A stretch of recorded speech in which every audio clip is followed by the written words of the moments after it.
Bonjour les lions, j'espère que vous allez bien. Je vous souhaite la bienvenue pour ce tirage général du mois de mai 2021. Donc on va aller voir au centre vos énergies, vos ressentis, vos pensées, vos désirs, vos rêves, vos forces, vous vis-à-vis de vous-même en fait, hein. La carte ici va nous parler de votre passé avec les autres, les événements, pour mieux comprendre un petit peu d'où vous venez et ce que vous traversez actuellement. Cette carte ici va nous parler de ce vers quoi aller, votre futur.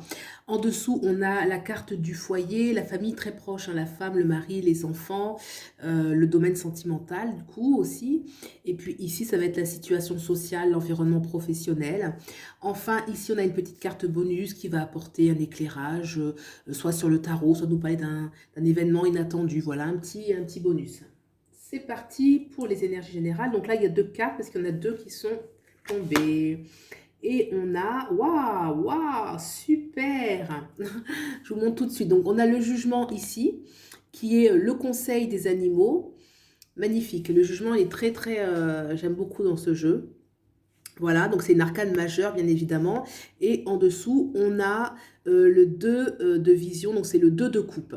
Alors, de quoi nous parlent ces deux cartes? Déjà, clairement, ça veut dire que là, il y a un appel. Moi, je vais le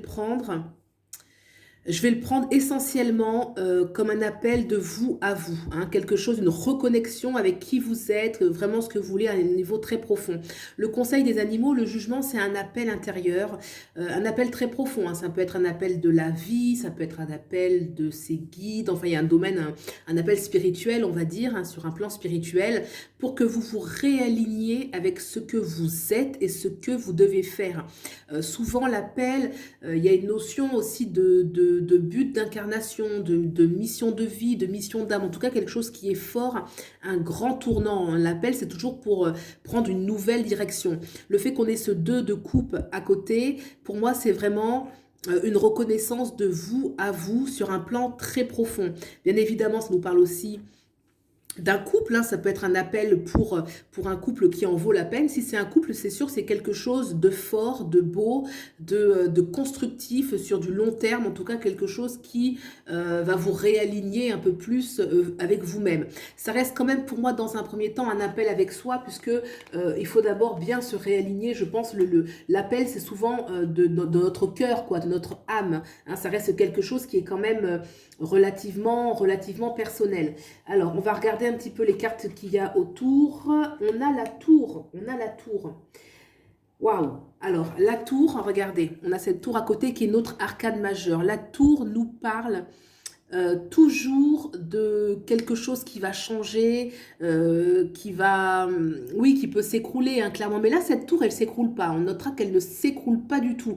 D'ailleurs, les fondations sont très stables. C'est juste le toit qui est cassé, en fait, qui est brisé, et on voit se dégager de cette tour un envol d'oiseaux. Donc on voit tout de suite que cette tour, l'effondrement de quelque chose, hein, que ce soit dans votre entourage, que ce soit en vous, des croyances, des attentes, cet effondrement est libérateur de quelque chose de plus grand. Et juste à côté de la carte du jugement et du 2 de coupe, on est déjà, j'ai envie de dire, dans l'énergie du renouveau, hein. C'est vrai qu'il y a des choses qui changent, beaucoup de choses qui changent au niveau de ce qui était avant, et un avant et un après, j'ai envie de dire, pour vous, mais c'est constructeur, et même si c'est un peu brutal, puisque la tour, il y a toujours une énergie qui est difficile à vivre, enfin pas difficile, mais qui est soudaine. Voilà, c'est pas difficile, c'est faux, ça dépend de chacun, ça, mais c'est quelque chose de soudain, ça n'a pas été prémédité, ça n'a pas été, on s'y attendait pas vraiment avec la tour, hein, ça nous tombe quand même un petit peu dessus, donc voilà. On a juste en dessous le 5 de bâton. Le 5 de bâton, ici, regardez.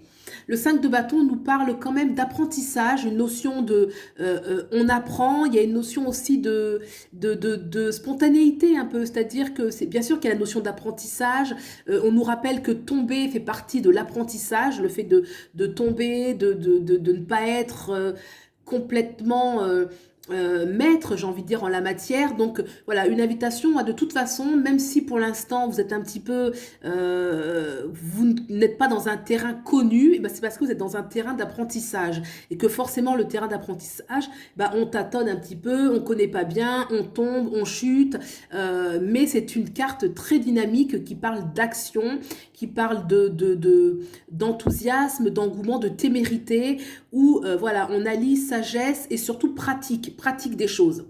Donc, je trouve que c'est bien, il y a une belle dynamique, il y a une très belle dynamique. On va regarder d'où vous venez pour comprendre un petit peu ce qui se passe actuellement.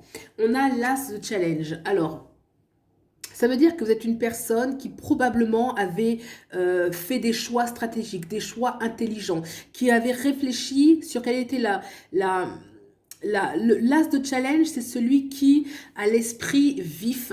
Hein, on est prêt à entreprendre des choses avec vraiment réflexion, avec stratégie. Donc, vous avez beaucoup réfléchi déjà dans votre passé, dans les événements que vous avez vécus, comment faire un petit peu pour vous tirer de la situation, donc ça veut dire que vous êtes une personne qui est capable de rebondir dans la vie. En fait, avoir l'as de challenge, si vous avez déjà su faire ça dans le passé, donc vous pourrez le faire aussi aujourd'hui et demain. Hein, il n'y a pas de souci à se faire sur ces capacités à être lucide, à être stratégique, à savoir se positionner dans la vie, à savoir tirer un petit peu son épingle du jeu. D'accord? On va regarder ce vers quoi aller. Le futur proche. Ten of Spells. Alors, ça veut dire que le Ten of Spells, c'est toujours une énergie qui nous parle de la fin d'un cycle, parce qu'on doit aller vers un renouveau. Et là, on est un petit peu dans la transition, où entre les deux cycles, eh ben, on est un peu fatigué. Là, cette énergie, ça nous parle de 7 princesses qui sont parties à un bal, et elles ont dansé, elles ont été ensorcelées par la musique, à un tel point que quand il s'agissait de rentrer chez elles, elles n'ont pas vu le temps passer, et elles sont extrêmement fatiguées sur le chemin du retour. Voilà. Donc, en fait, dans cette énergie, vous allez vers une décision où il faut vous retirer de quelque chose qui est fini en fait. Un cycle qui est terminé, qui était certainement plaisant. Hein, elles sont parties danser, donc ça pouvait être un cycle qui vous a plu, un cycle qui vous a nourri, mais qui est clairement terminé et vous êtes parti au-delà même de vos forces. Hein. La fatigue qui se dégage de ces personnages, ça veut dire qu'on est parti au-delà de ses forces et que un petit peu le chemin du retour est difficile. Donc là, il y a un petit peu aller vers une transition. Alors c'est vrai que là, on est aidé, hein, puisqu'il y a la tour où on dit que voilà, il y a quelque chose qui s'écroule. Donc c'est peut-être ce cycle qui est en train de s'écrouler, que c'est soudain. Et donc accepter ce départ, accepter de quitter ces choses, accepter de quitter ce connu. Peut-être qu'on le quitte un petit peu difficilement parce qu'on est une personne réfléchie, on est une personne stratégique et que là, on doit le quitter parce que c'est fini, ce n'est plus vers là qu'il faut aller, que tout semble concorder vers le changement, vers la nouveauté. Hein, le 10 de bâton, c'est un ancien cycle pour un nouveau. Et là, c'est clair, entre la tour qui s'écroule, le conseil des animaux qui est le jugement, qui est l'appel, le 2 de vision qui parle d'un rapprochement avec soi-même qui est beaucoup plus fort, beaucoup plus profond, d'une nouvelle étape qui sera beaucoup plus riche et plus en concordance avec ce que l'on est. On ne peut que quitter l'ancien pour aller vers le nouveau. On va regarder maintenant l'énergie au niveau social. Ouh, le niveau social, on a quand même la carte de la 13 hein, qui est là, c'est le Black Chuck, ça doit être le loup noir. Non, c'est Wolf, le loup. Enfin bref, hein, on voit que c'est un animal comme ça de nuit. C'est la mort en fait, hein, c'est la carte de la mort symbolique. Ça veut dire que pour vous, au niveau social, il y a des choses qui sont vécues. Soit il y a carrément des choses qui sont... Vous perdez un petit peu vos repères. La mort, c'est l'écroulement tout azimut, hein, quelque part. Hein. Ce qui peut expliquer la tour, et on vous dit attention, il y a un appel, ne t'inquiète pas, il y a quelque chose de nouveau, tu quittes quelque chose. La carte de la 13, c'est la fin de quelque chose. Ça peut être aussi une transformation, mais puissante. Une transformation de tout votre environnement social, professionnel, des gros changements qui sont profonds en fait, hein, qui sont presque radicaux, mais ils sont radicaux d'ailleurs. Hein. Ça peut être l'exemple, un changement de métier, un changement un changement de métier, un changement de poste, on change d'entreprise, enfin, vraiment le changement radical, on entreprend de nouvelles formations, voilà, il y a de grosses choses qui se font, et avec la carte de la mort, c'est presque inévitable. Là, c'est que ça parle quand même de fin de cycle.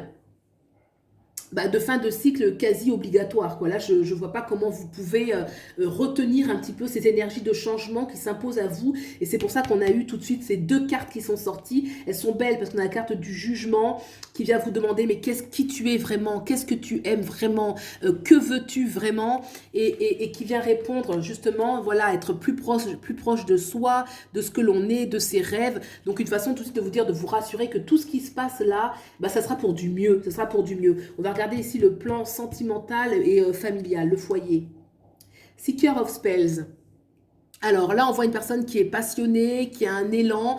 Il y a quelque chose où on est dans plus de profondeur. Hein. On recherche la profondeur, on cherche à comprendre aussi. Hein. Regardez ce personnage qui est là en train avec ce feu, il découvre en fait une plante magique. Hein. Donc il y a une notion où on cherche la magie dans la relation. On peut chercher l'amour véritable, le vrai amour, celui qui nous correspond vraiment, celui qui vaut le coup d'être aimé. Si on est déjà en couple, on veut plus de profondeur, plus de partage, une notion vraiment d'intensité. Hein. On est vraiment dans la recherche de l'intensité et on est porté quand même par l'enthousiasme. Hein. C'est un personnage, c'est un chercheur, donc il y a une quête, il y a quelque chose qui le nourrit, il y a quelque chose qui l'attire, il y a quelque chose qui le passionne. Et cette chose, elle est en corrélation avec son cœur, avec son désir, avec sa passion de la vie. D'accord? Il y a quelque chose de très feu, de très passionnel dans cette carte. Très jolie. Hein. On va regarder maintenant cette carte bonus. Qu'est-ce qu'elle veut bien nous dire? Et on a le 5 de coupe. Le 5 de coupe, regardez. Le 5 de coupe, encore une fois, ça vous invite à quitter une situation qui n'est plus assez nourrissante. Le 5 de coupe, c'est vrai que on vous dit, vous allez peut-être vous ennuyer dans un premier temps, mais c'est une impression en fait, c'est-à-dire que, regardez, il y a 3 coupes, il peut y avoir effectivement, on a vu des effondrements, il peut y avoir des choses qui partent et qui nous font un peu peur. Ça nous fait un peu peur parce que on voit les choses s'effondrer. Regardez, il y a 3 coupes ici qui sont au sol. Et donc, voilà, ce personnage, il est ennuyé, il regarde les choses avec nostalgie. Il a l'impression peut-être d'être un peu perdant. Il peut y avoir par moments un sentiment d'être un peu perdant, mais tout est dans le regard. Tout est dans le regard qui pose sur la perte, qui est juste la fin de quelque chose parce qu'il y a un renouveau. Bien sûr, il y a deux couples qui sont derrière, il ne les regarde pas parce que toute son attention est sur ce qu'il perd, mais il faudrait qu'il se retourne et qu'il aille encore vers, qu'il continue sa quête. On est juste au 5 de coupe, d'accord? Donc, une invitation, bien évidemment, à rester positif, à ne pas s'affoler si les choses bougent, si les choses changent, parce que c'est le dynamisme en fait. Les choses ne peuvent pas, si ça bouge pas, c'est figé en fait. C'est la vie qui est ainsi faite. Hein. D'ailleurs, on a le flot, on a l'eau ici qui nous rappelle un petit peu le courant de la vie, le courant des choses. De façon presque inéluctable, d'accord? On voit à l'arrière-plan un poisson qui en attrape un autre. C'est une façon de dire que voilà, c'est les choses de la vie, c'est la prédation qu'il y a dans la vie, les changements, les choses qu'on perd, les choses qu'on gagne, et une invitation à se tenir effectivement comme ce personnage dans une grande rectitude, une grande sagesse, mais plus lumineuse. Hein. Là, il est un petit peu trop passif, d'être plus lumineux et d'accompagner le mouvement, le changement de la vie. Voilà, et bien écoutez, c'est une lecture générale. Bien évidemment, vous pouvez aller voir le tirage pour votre ascendant, votre signe lunaire, si vous souhaitez avoir des informations complémentaires, puisqu'il s'agit bien évidemment d'une lecture générale. Si vous avez aimé, je vous remercie de vous abonner, de liker, de soutenir la chaîne. Et puis, je vous souhaite le meilleur et je vous dis à bientôt. Au revoir.